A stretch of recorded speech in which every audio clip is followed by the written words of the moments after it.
Shalom. जिवंत गोड येशूच्या नावात आपल्या सर्वांचे मार्गाकरिता प्रकाश कार्यक्रमात सहर्ष स्वागत करीत आहोत. बरोबर प्रार्थना करण्यास उपलब्ध आहोत. धन्यवाद. हे कोण उभे सुंदर येथे आणि ही गर्दी मोठी येथे कप्तान येशू ख्रिस्तस नाभावती. हे कोण उभे सुंदर येथे, हे कोण उभे सुंदर येथे.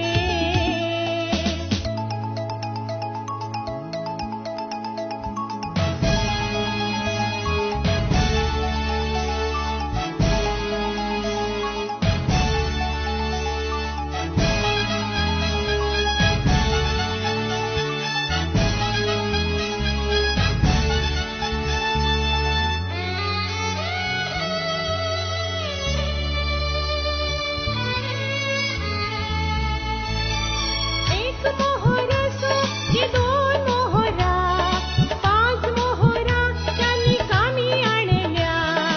असो लहान किंवा असो मोठे, काम जे दिले ते पूर्ण केले. हे कोण उभे सुंदर येथे आणि ही गर्दी मोठी येथे कप्तान येशू ख्रिस्तस नाभावती. हे कोण उभे सुंदर येथे, हे कोण उभे सुंदर येथे.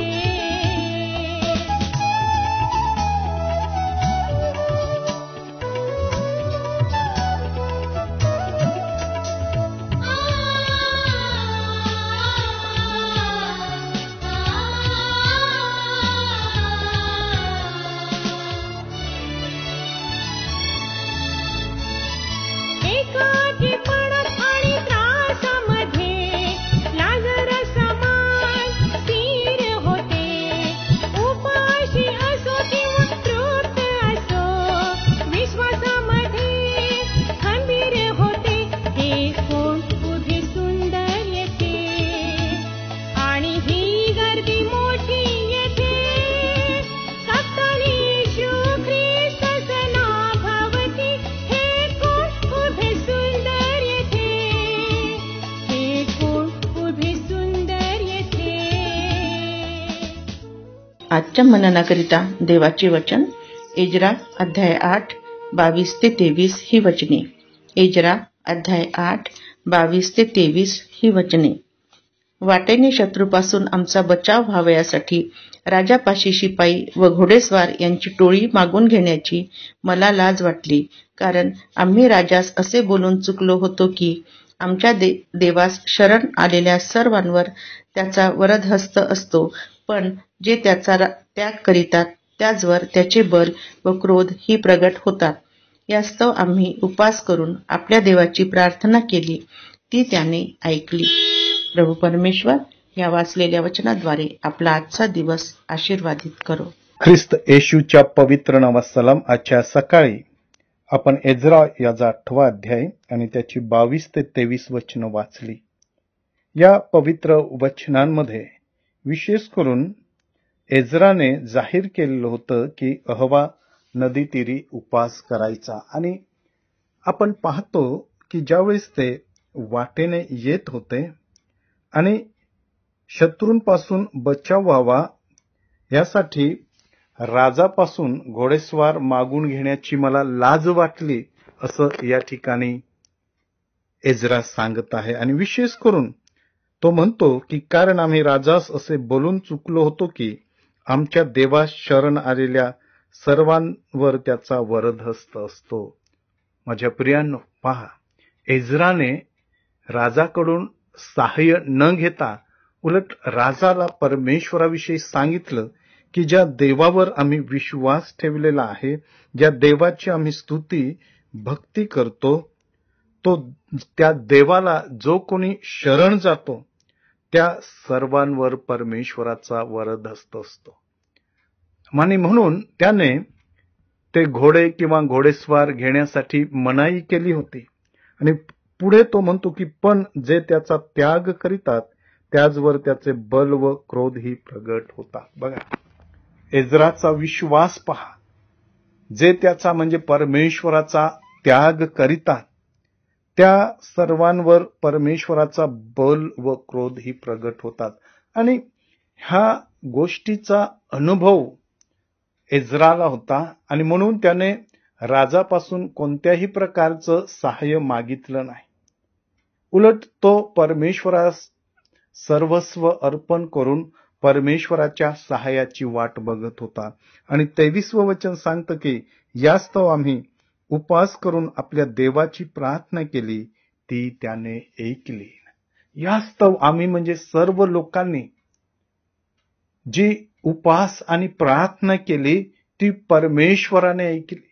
होय माझ्या प्रियांनो, ज्या वेळेस समस्या, संकट, निराशा ह्या आपल्या जीवनामध्ये येत असतात आणि आपल्याला वाटतं की आता मी यातून निघू शकत नाही, आणि खरोखर आपल्या शक्तीने, आपल्या बुद्धीने, आपल्या सामर्थ्याने आपण आपल्या संकटातून निघू शकत नाही. आणि त्यावेळेस एज्राप्रमाणे आपण उपवास आणि प्रार्थना करतो, देवाच्या चरणाजवळ येतो, परमेश्वराच्या चरणी नतमस्तक होतो, आपली संकट त्याला सांगतो. त्यावेळेस आपल्याला सर्व संकटातून तो सोडवितो, तो आपली काळजी घेतो. बऱ्याचदा आपण काय करतो, देवाचं सहाय्य घेण्याऐवजी जगिक लोकांकडे आपण पाहतो, जगातील लोकांकडे सहाय्य मागतो. परंतु एज्राकडे पहा, एज्रा म्हणतो की मी राजाचं सहाय्य नाकारलं, घोडेस्वार नाकारले, परंतु मी माझ्या देवासाठी उपवास आणि प्रार्थना केली. मी आणि माझ्या लोकांनी उपवास प्रार्थना केली, ती परमेश्वराने ऐकली आणि आम्हाला सहाय्य केलं. परमेश्वर सहाय्य करणारा आहे, परमेश्वर मार्ग दाखवणारा आहे, परमेश्वर काळजी घेणारा आहे. म्हणून मी आणि तुम्ही आपल्या जीवनामध्ये सदैव परमेश्वराचं सहाय्य घ्यावं. देवा ही वचनं आपणासाठी आशीर्वादित करू. आपण प्रार्थना करूया. स्वर्गीय पित्या, राजांच्या राजा, प्रभूंच्या प्रभू, आम्ही तुझ्या चरणी येतो, तुला धन्यवाद देतो. या सकाळी तुझी स्तुती करतो, कारण तू खरोखर आम्हा सहाय्य करणारा परमेश्वर आहे.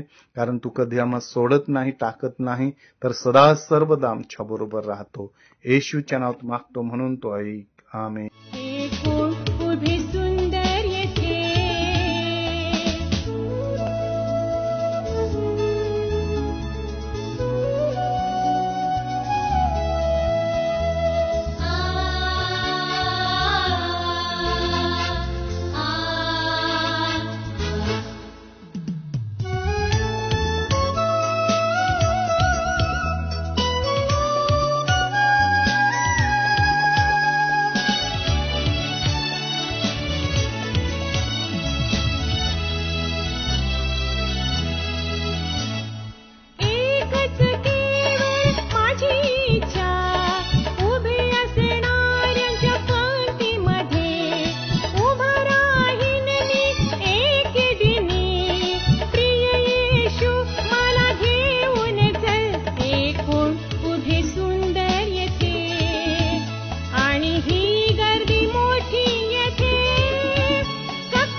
की आता आपण आपल्या प्रार्थना विनंत्या कोणत्याही वेळेस विश्ववाणी प्रार्थना केंद्राला टोल फ्री नंबरद्वारे कळवू शकता.